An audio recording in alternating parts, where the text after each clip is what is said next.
similar. 10 and 11, the reason I say that they are similar is that when you look at number 11, you're taking negative 2 times everything here, and it's going to be quicker for me to do 10. If I'm looking at number 10, and number 10, the first thing I want to do is I'm keeping that first matrix as it is it's negative 2, negative 6, so I might even write that right below. I might say, oh, this is negative 2, negative 6, that 2 by 1. And I'm going to change it to a plus, because when I think about this minus 3, I can really think of that as like plus a negative 3. And I have to take that times both those two numbers. So when I take negative 3 times negative 6, I get 18. And anything times 0 is 0. So that's kind of nice. And now I can add it. So here, you have to take all of these times negative 2, every single thing here, and then you're going to add that new matrix. So you're going to get this new 2 by 3 after you've multiplied. So here, negative 2 plus 18 is 16, and negative 6 plus 0 is negative 6. Okay? So when I talked about 10 and 11, that some of you had a question on 11, that'd be what I'd like to take a look at.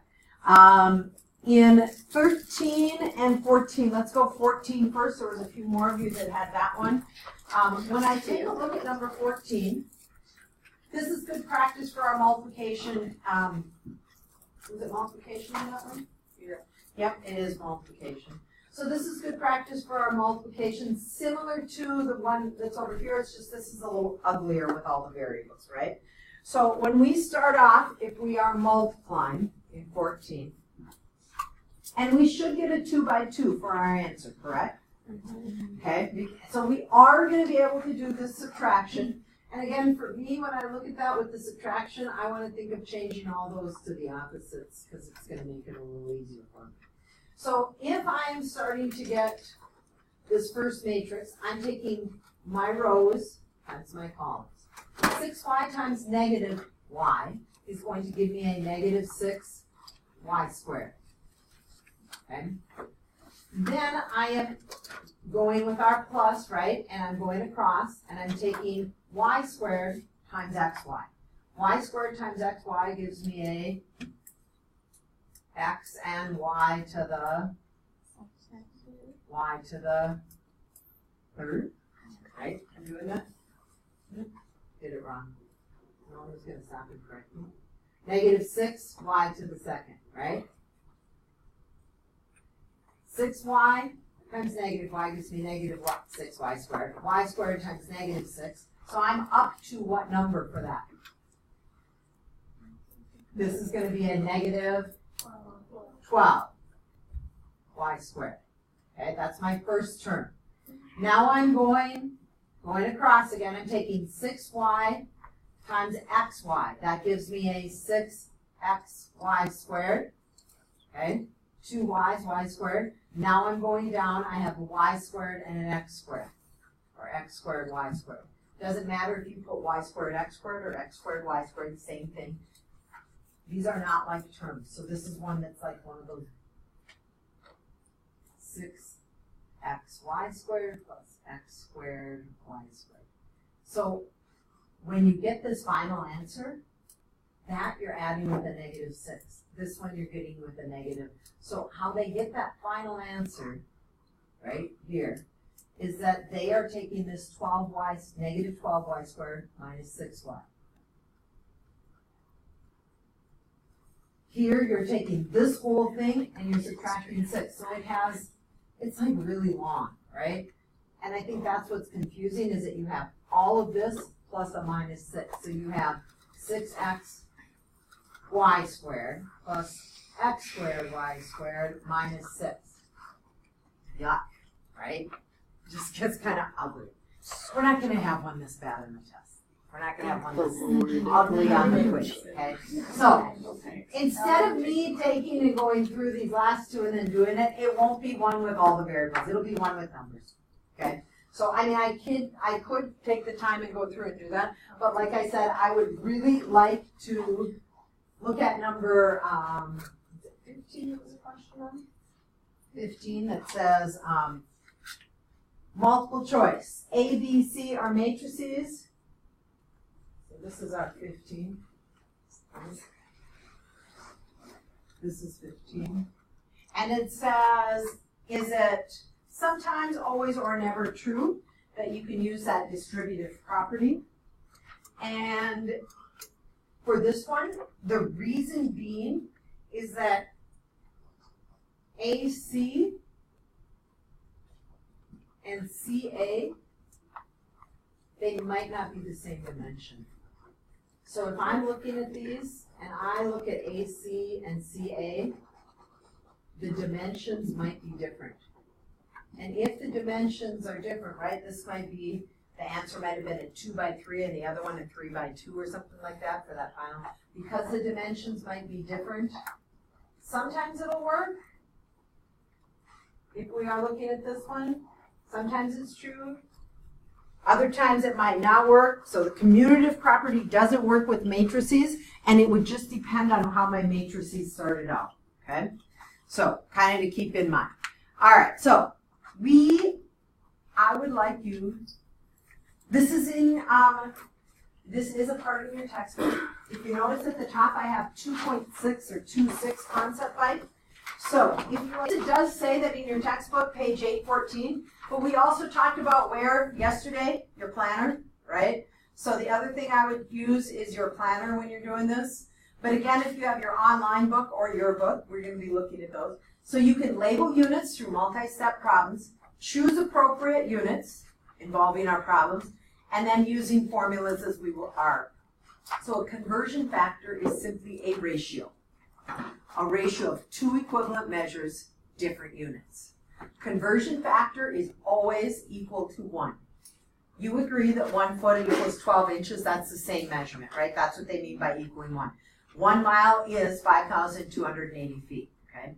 So you're going to see more of those units, and we actually give them to you on your worksheet to use. It says unit analysis is used to convert something from one unit to another, such as feet to inches, gallons to cups. You're going to see some simple ones, and you go, oh, this is so easy. And then we're going to get to the end where we're getting to that desired unit, and we have to have many. So as you look that next one down, here's the key thing. Whenever you look at this first unit, please put it over 1. So we have 330 minutes. We're asked how many hours that is. If you have your calculator, it's great to have your calculator with today and have it out. If not, I have calculators up in the front of you to cancel your units. So minutes divided by minutes, you agree that's the same as 1. Our answer should be left in terms of hours. You are going to take 330, and at this point, my unit on top is hours. You agree? I have no units left in the denominator. I have 60. So please take on your calculator 330 and divide by 60. And yes, we will round it. In this case, we'll put our answer as our decimal. So we have 5.5, and you want our label hours. The next one, like I said, we start really easy. I don't really give you any of this easy on your homework, but just to kind of see what's happening, right? So kilograms divided by kilograms, those are going to cancel. Our unit cancels. So this time, I'm taking 15 times 1,000. Could we just write 15,000? Yeah. I don't need you to write 15 times 1,000. 15,000, in this case, our answer is grams. Done. Like I said, we don't keep them this simple that long. So this Willis Tower in Chicago is 1,480 feet tall. How many meters tall is the tower? And here's what the conversion factor looks like, okay? So what are we started with? What's our information? 1,450 feet. Please put that over 1. Write that down. What do I want my answer to be labeled? So I want to, sometimes what I'll have students do, I'll have them write down, okay, I need this unit in my answer, right? I need meters. And I don't have meters, I have feet. Which means if I know this is my conversion, where should the word feet go so that I can cancel it with my feet up here? It has to be on the bottom of the denominator, right? So I know the unit feet has to be in the denominator, and I actually know the meters, because that's what I want my answer to be, has to be on top. So that's how you kind of decide where to place the units, and then from there just use the numbers. So in this case, I put the 1, and down here I'm going to put 3.28. Making sense so far? Yeah. Okay, cancel the units. Feet over feet cancel. Do I have my correct unit? Yes. We are going to put, what we're actually looking at is 1,450, and please on your calculator divide it by 3.28. my unit is correct. I have it in meters. And I would say that I now have, using your calculator, what did we end up with? 442 meters. Do we have a bunch of decimals behind it? Yeah. And generally, since it said meters, I would take this answer, or if you said 442 point, what was our first decimal? 0. 0.07, so 4.1 meters, right? Because really, if we're measuring how tall the building is, right, and it's that many meters tall, are we going to go to a ton of decimal places? That doesn't make sense, right? So probably to the tenths place is what we are looking at. All right, so this is how they start looking soon, right? And your homework. Don't freak out yet, right? It's all right. Life's okay. All right, so when you take a look at this one, we are looking at it, and it says a student ran the 50-yard dash. This might be all the information I give you in the problem in 5.8 seconds. So I might only give you this and not any of the rest of this, right? All of this, if I was looking at it, might have been like just, so I just give you this problem, and I'd say this. And I wouldn't even give you that part. And so when you look at that, I just want you to be aware that this is how you're going to be starting the problem. You want to go from yards to what? Miles. We want to go from seconds to hours. So you have to think, how am I converting that? So just again, you have this on your book, so as you're looking at it, the first thing that they did was they turned to page, either the front of your planner or the back of your planner or in your textbook, page 814, and they looked at what was the conversion, and they said 1 mile was to yards, okay? 1 mile is 1,760 yards. So we are going to convert our unit yards, and we get it to miles.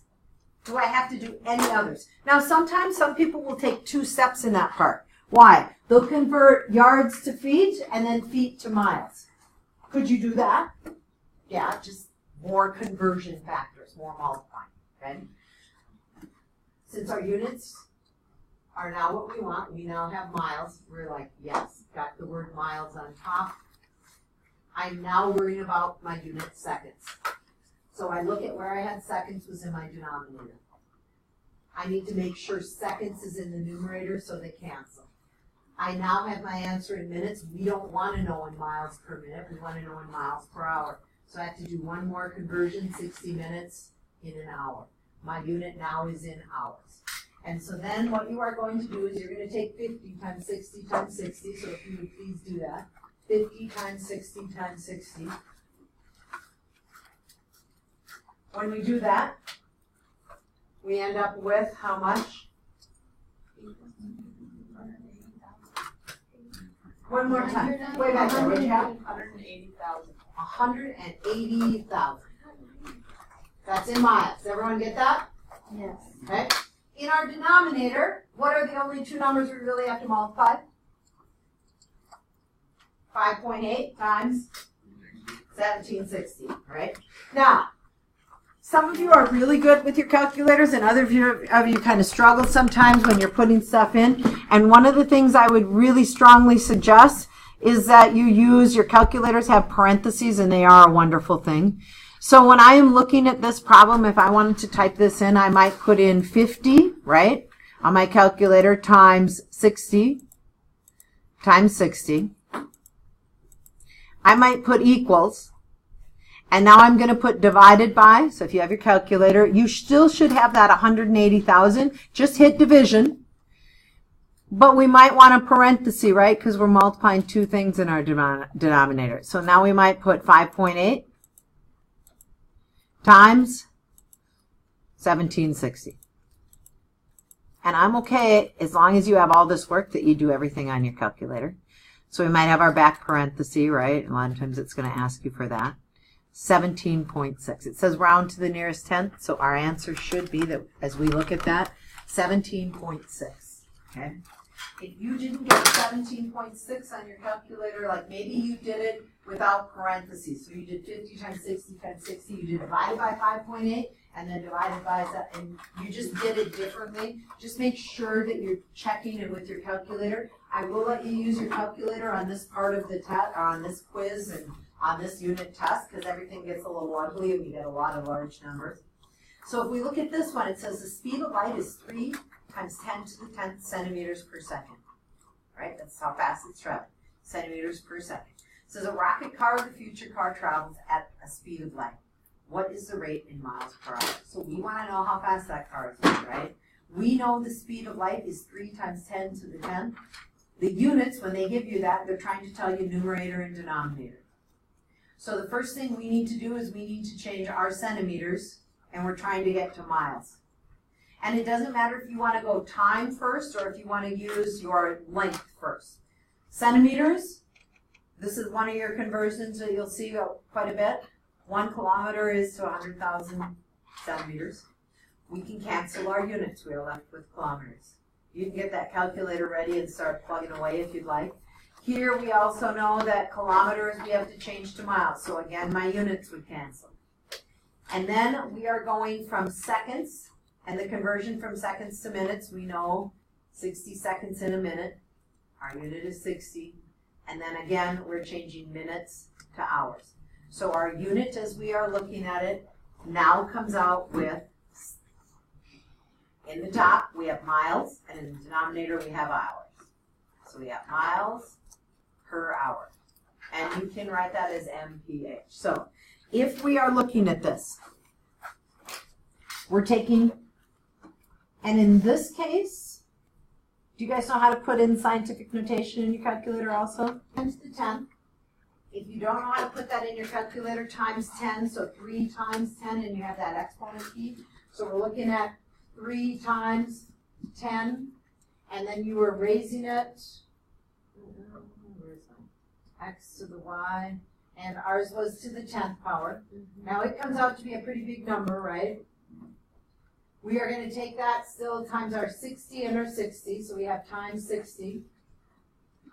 Times another 60. Your calculator doesn't show as many numbers. It's probably already changed it to, at this point, to scientific notation, right? We are now going to divide this by 100,000, right? So we're going to get our division.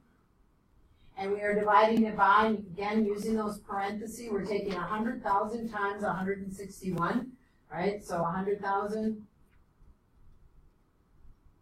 yep, times 1.61, we get our back parenthesis, we hit equal, and we get this large number. Did you get the, what are you looking at? 67, no, yeah. 670,807,000, did that come up on your calculator? Yeah. So if that came up on our calculator, I would be okay if you wrote that large number down, the 670,000, 670,807,000, right? 8074, what was it? 453. Yeah. So if I was looking at that, that would probably be okay. And I know this is all because they're walking upstairs as that moves, so it's frustrating for me too. So when we look at this, what we got to be thinking about, and it says, how do you know which conversion factor to use in this problem? And the key thing is you have to be trying to think, I have to go from centimeters per second, and I have to get to, I got to change centimeters so that I get miles, and I have to have seconds so that the unit is hours.